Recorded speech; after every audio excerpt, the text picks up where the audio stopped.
So let's stop pretending for a second because everyone saw it, but almost nobody dared to say it out loud. That tiny microphone told the whole story. Forget palace insiders, forget press releases, forget carefully staged photos. This one little mic spoke louder than 1,000 royal statements. Picture it. Prince Harry is standing there, mic in hand, lights flashing, cameras rolling, a crowd buzzing, and then Meghan steps up. She wasn't supposed to, she wasn't on the schedule, she wasn't even invited to that specific moment. But Meghan being Meghan, she thought she could just slide right in, flash that Hollywood smile, and claim her piece of the spotlight. But here's the kicker. Harry didn't hand her the mic. He held onto it. No smooth, ladies first. No, here, darling, share this moment with me. Nothing. Just a frozen silence that hit harder than any words. And Meghan? Oh, she tried. She reached, she lingered, she smiled that everything's fine smile, but her outfit gave away the chaos. Wrinkled, messy, like it had just been yanked from the bottom of a suitcase. It didn't scream Duchess, it screamed desperate. The audience didn't clap. The people on stage didn't budge. Harry didn't turn.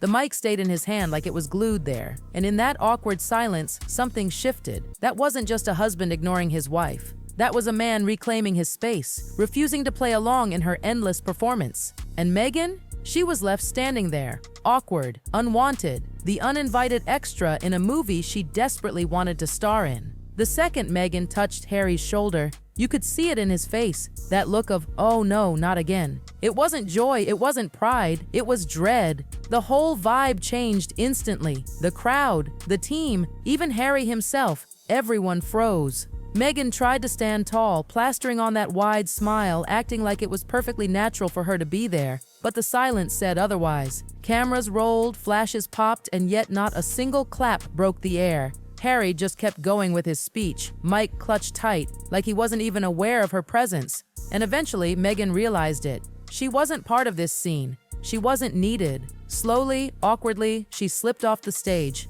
the smile slipping just a little too. Like that guest at a party who overstays their welcome until the host politely ignores them.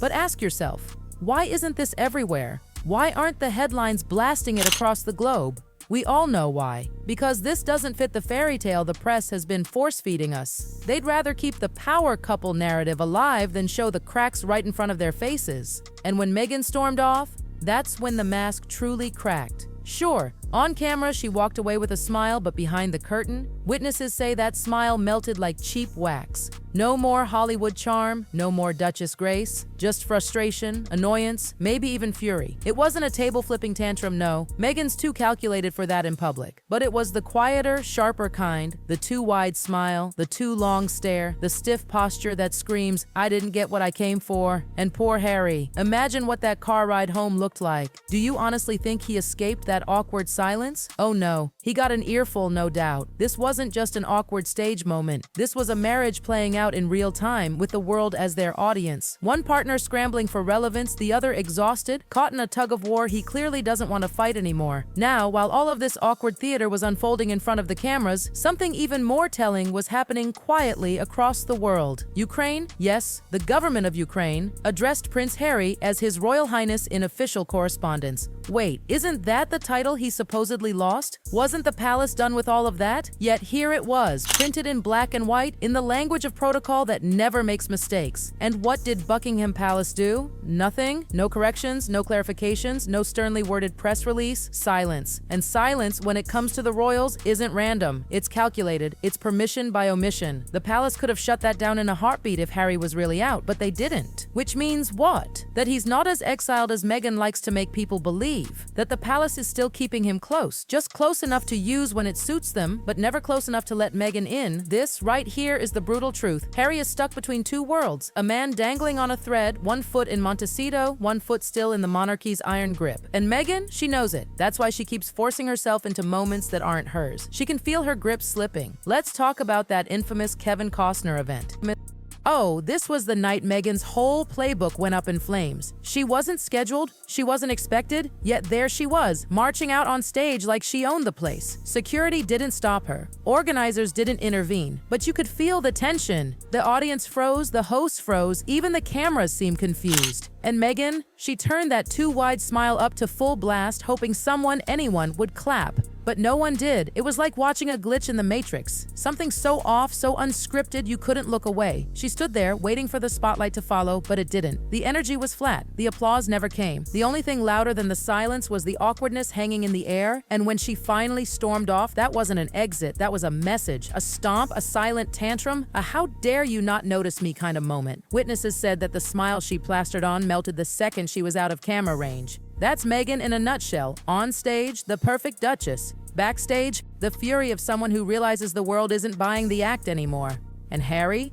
You could almost hear his sigh from the back of the room. This wasn't just embarrassment. This was a man realizing he can't keep covering for her forever. Now let's talk about the strangest rumor of all. The one about Harry supposedly reuniting with King Charles in 6 years. 6 years. Who even comes up with a number like that? It's too specific to be random, too vague to be real. And that's the point. It's a placeholder, a PR trick, a dangling carrot meant to keep the public hanging on, to keep the Netflix deals alive, the donations flowing, the Sussex brand just warm enough to stay relevant. Because as long as there's hope of reconciliation, Harry and Meghan stay in the headlines. As long as people believe there's a maybe, the brand doesn't go cold. And let's be honest, without the royal connection, what are they? Just another celebrity couple in California fighting for clicks in a sea of influencers and reality stars. The palace knows this. That's why they stay silent. Why issue statements when silence does the work for you? Every time Meghan forces her way into the spotlight, every time Harry looks more lost, the palace's strategy becomes clearer: starve them of attention, let them burn themselves out, and it's working. The Sussexes' shine is fading and the cracks are showing faster than Meghan can patch them up with another carefully staged photo shoot. Here's the brutal truth. Meghan's once unshakable grip on the spotlight is slipping. Remember when she could walk into a room and instantly command every lens, every headline, every conversation? Those days are fading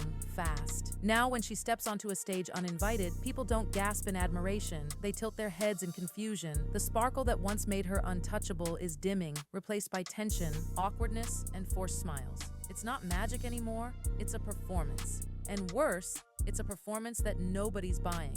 Even her wardrobe, once praised as royal chic, now looks mismatched, wrinkled, rushed. Instead of owning the frame, she looks like she's fighting just to stay in it. And when the cameras capture that desperate smile, it's not charm, it's survival. Behind the scenes, whispers are growing louder. Insiders aren't staying silent anymore. They're watching, waiting, and quietly hinting that Meghan's days of spinning reality into her favor might finally be over. And let's talk about Harry. Poor Harry. This is not the same man we used to know, the cheeky prince, the rebellious royal who stole hearts with his charm and warmth. That man is gone. What we see now is someone exhausted, drained, worn thin by years of biting his tongue and playing along with a narrative that even he doesn't seem to believe anymore. Watch him speak. He used to light up a room with his jokes and off-the-cuff honesty. Now every word sounds rehearsed, practiced 10 times in front of a mirror, yet still falling flat. His sentences trail off. His smile doesn't quite reach his eyes. He's half in, half out, not just of the royal family, but of himself. California hasn't freed him. It's caged him in a different way. He's quieter, more hesitant, more trapped. He carries the weight of Meghan's ambitions, the pressure of public scrutiny, and the shadow of a royal family that no longer waits for him. Back in the UK, the show goes on without him. King Charles, William, Kate, all moving forward while Harry lingers in limbo, and he knows it. That's why every trip to Europe feels less like a homecoming and more like a plea for relevance. Meanwhile, Buckingham Palace, they've mastered the art of silence. They don't fight back. They don't release counter-statements every time Meghan complains or Harry makes a revelation. They don't have to. Their silence is the strategy. Let the Sussexes spin their wheels in California. Let them storm stages, cry on podcasts, and leak to tabloids. The royals know that every outburst makes them look more desperate, while the monarchy itself remains untouched, steady, unbothered. It's brilliant, really. Instead of fanning the flames, the palace just lets the fire burn out on its own. And slowly but surely, that's exactly what's happening. Meghan's charm is fading, Harry's defiance is softening into hesitation, and the world, it's beginning to care less and less. The cruel twist is that Meghan and Harry once thought they could outplay the royals, build their own empire, carve their own brand, stand apart. But now, they're stuck in the middle of a collapse. The fairy tale didn't just end, it unraveled slowly, awkwardly, painfully, right before our eyes.